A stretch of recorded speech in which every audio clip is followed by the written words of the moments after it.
Pemirsa, PT Astra International Tbk telah menjadi emiten di Bursa Efek Indonesia selama 30 tahun. Rekan Astiti Lestari akan menyampaikan berbagai informasi untuk Anda. Silakan Astiti. Baik, terima kasih Eliza. Pemirsa, saham PT Astra International Tbk telah menjadi salah satu primadona pelaku pasar selama 3 dekade. Kita simak data-datanya sebagai berikut.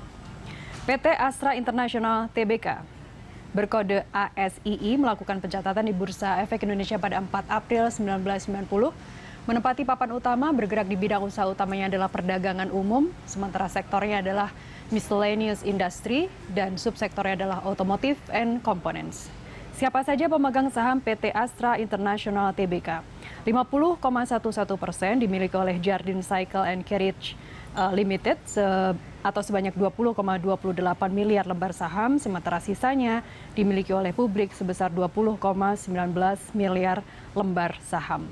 Bagaimana pergerakan harga saham ASII?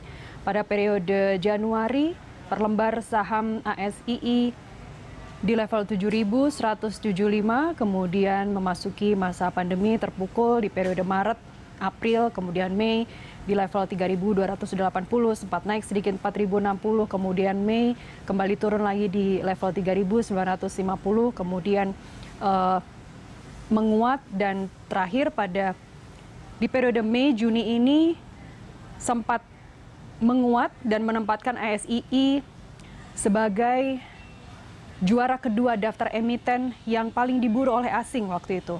Kemudian sempat naik terus stabil, kemudian di periode September, tepatnya di tanggal 30 September, harganya menjadi 4.460 per lembar saham.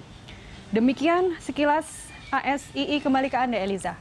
Baik, terima kasih Nastiti, dan kita lanjutkan perbincangan kita bersama dengan William Siregar, Equity Analyst BNI Sekuritas. Kita kembali Mas William.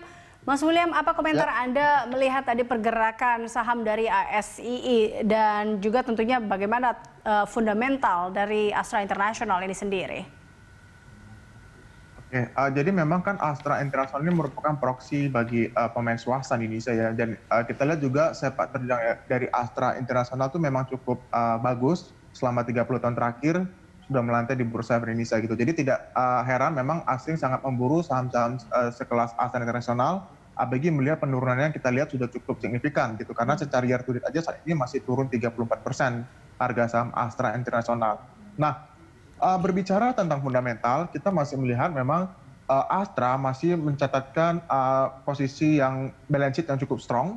Kita juga lihat dari sisi cash per Juni, kita lihat juga kasnya mencatatkan sebesar 43 triliun gitu. Jadi memang dengan posisi kas Astra yang cukup besar ini, kita lihat Astra masih akan cukup resilient dalam jangka menengah atau pendek menengah dalam menghadapi beberapa tekanan, khususnya pada isu krisis yang diisukan di kuartal ketiga seperti itu. Dan dari sisi lain juga seharusnya kita masih expect Astra International masih memiliki peluang dalam jangka menengah ke panjang, karena kita lihat juga dari beberapa tahun terakhir pemerintah sangat fokus untuk menyelesaikan dari pelabuhan Patimban gitu, yang dimana di sini kan pemain industri otomotifnya sangat berperan tinggi sekali, dan kita pikir sektor otomotif termasuk Astra International juga akan mendapat benefit juga dari penyelesaian dari industri dari pelabuhan Patimban di bulan November nanti gitu. Jadi seperti itu, Evi.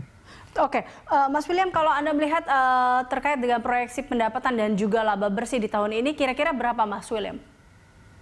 Ya, kami sendiri memproyeksikan untuk pendapatan itu kita mengasumsikan penurunan sebesar 13,6%.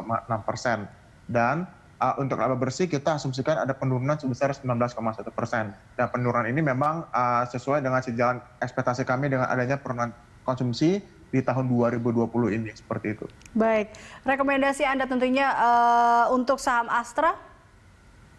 Ya, kami masih merekomendasikan targetnya di buy call dengan target price yang tidak berubah di 4.400 untuk saat ini.